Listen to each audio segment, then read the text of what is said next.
You ever notice something strange? The smarter you are, the lonelier it gets. Not because you're difficult, not because you're wrong, but because the world isn't built for minds like yours, and nobody wants to admit it. Socrates was sentenced to death for asking too many questions. Tesla died broke and alone, even though his ideas powered the modern world. Alan Turing cracked the code that helped end World War II, and society thanked him by destroying his life. Starting to see the pattern? Now let me ask you something real. Have you ever felt like the deeper you think, the less people hear you? Like the more you understand, the more invisible you become? It's not just in your head. And what if I told you society is designed to keep people like you quiet? We'll come back to that. But first, let's talk about why your mind scares them. You ever try to share something real with people, something meaningful, and the room just goes silent? It's like the moment you drift into depth, everyone else checks out. You bring up a big idea, something you've been thinking about for days, and they change the subject to sports, gossip, or whatever's trending. You're not too intense. You're not too much. You're just surrounded by people who stopped thinking a long time ago. Now pause. Think about that. What if being misunderstood isn't your failure, but proof that you're ahead of your time? Because let's be honest, you've probably started to wonder if you're the problem. Why do they laugh when you're serious? Why does it feel like every deep conversation gets shut down before it even begins? I'll tell you why. Because thinking deeply in today's world is like whispering in a stadium. No one wants to hear it, not because it's wrong, but because it makes them uncomfortable. And I need you to hear this clearly. You're simply awake in a world that desperately wants to stay asleep. And that right there is where loneliness begins. Here's something most people will never admit. Smart people don't have to say anything to make others uncomfortable. They just have to be there. And it's not because you're loud or trying to prove a point. It's because your presence reflects what others are trying to ignore. Intelligent people are mirrors, not megaphones. You don't shout, you reveal. And that's what scares them. Think about it. Someone walks in with insane muscles. They're admired. Someone's dripping with money. Envy maybe, but still admired. But someone walks in and they're clearly sharper than everyone else. Now it gets awkward. Because unlike muscles or money, intelligence hits closer to the bone. Here's why. People define themselves by how they think. So when you walk in and think better, deeper, faster, it doesn't just challenge their opinions, it challenges who they believe they are. And Schopenhauer, brutal but brilliant, nailed it. Intellect reflects what others want to avoid. Most people don't want to face their own limits. And when they're around you, they don't have a choice. Here's the truth. Bomb most can't handle. People don't hate deep thinkers because they're wrong. They hate them because they're right too early. And that makes them dangerous. You've probably noticed this already. Strength. People admire it. Beauty. They praise it. Wealth. They chase it, follow it, worship it. But intelligence? That gets side eyes. That gets silence. That gets resistance. And the question is, why? Here's where it gets weird. Intelligence doesn't even need to say a word to feel threatening. You can walk into a room, sit down, say nothing, and still make people uncomfortable. Because strength, beauty, wealth, those are external. They don't challenge who someone believes they are on the inside. But intelligence? That cuts deeper. Because we define ourselves by our thoughts, what we believe, what we think we know. So when someone shows up thinking on another level, it's not just impressive, it's disruptive. It doesn't just challenge their ideas, it challenges their identity. And most people, they'll protect their identity at all costs, even if it means rejecting the one person in the room who actually gets it. Let's get into the science for a second. Not just opinions, but what your brain is actually doing. When someone feels intellectually outmatched, even slightly, their amygdala, the brain's fear center, lights up. Yeah.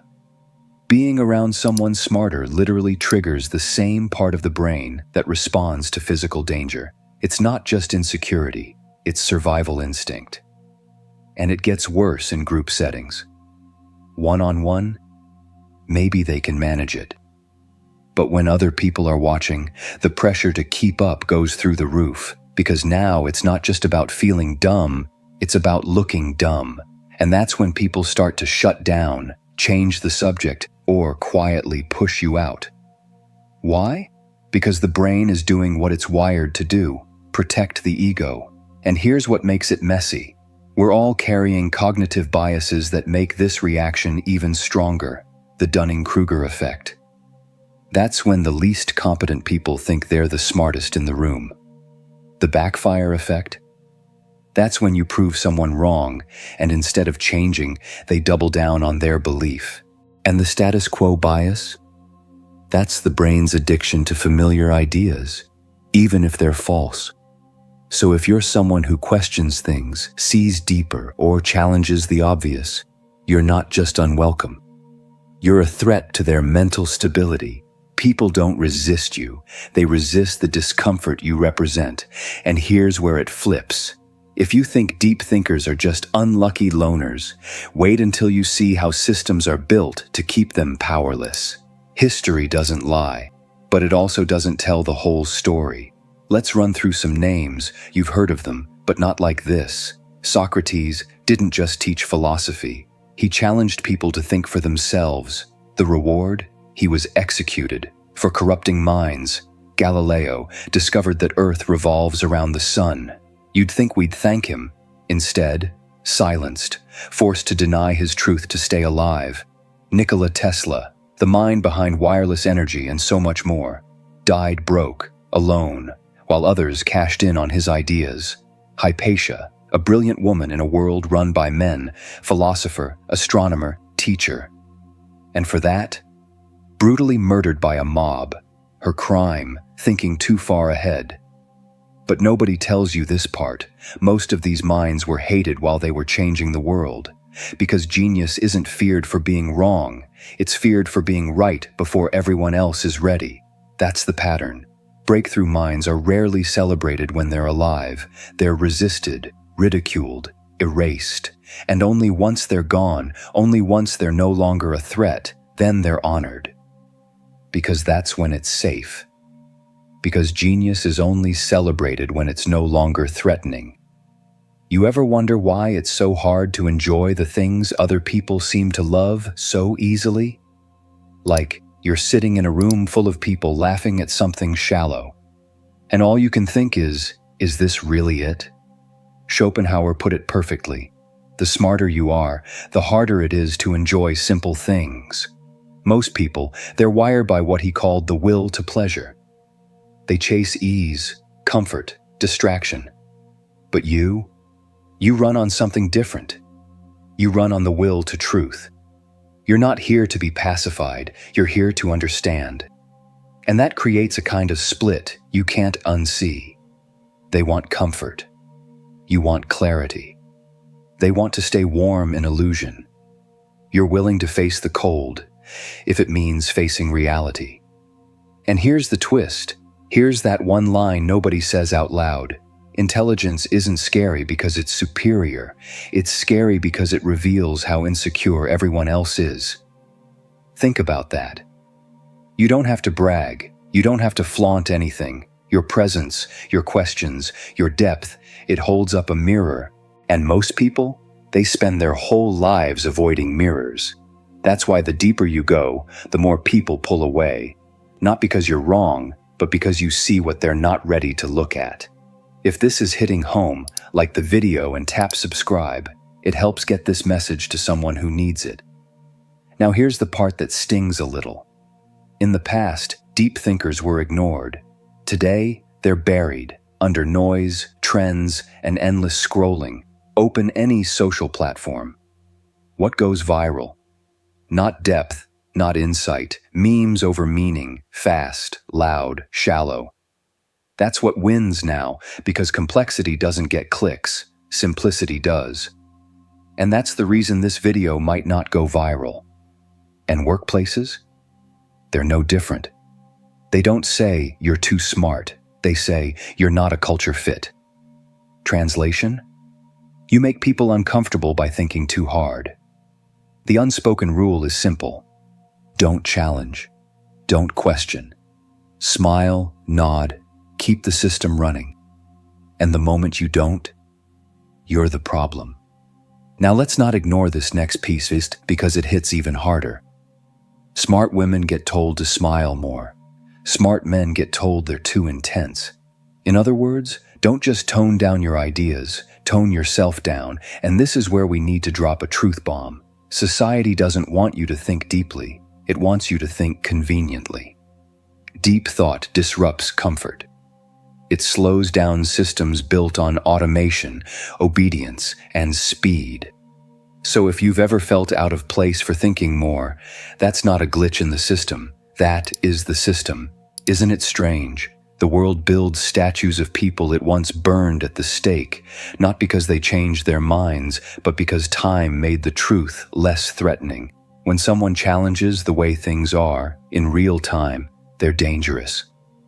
But once they're gone, once their truth is no longer disruptive, suddenly they're a hero. It's not that society hates intelligence, it hates what intelligence forces us to confront. Because real intelligence doesn't just bring answers, it brings uncomfortable questions. Questions about the systems we obey, the beliefs we inherited, and the roles we're expected to play. And most people, they'd rather feel safe than right. So the deep thinkers, the visionaries, the truth tellers, they're often ignored, mocked, or erased until it's too late to matter.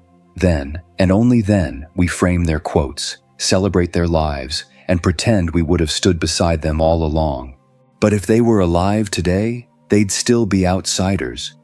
And that's the paradox of being ahead of your time. Now here's the part most intellectuals ignore. Knowing truth isn't enough. Knowing when to share it is survival. See, Schopenhauer understood something most thinkers miss.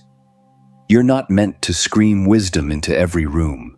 You're meant to choose your rooms. Let's be real, trying to explain depth to people addicted to noise.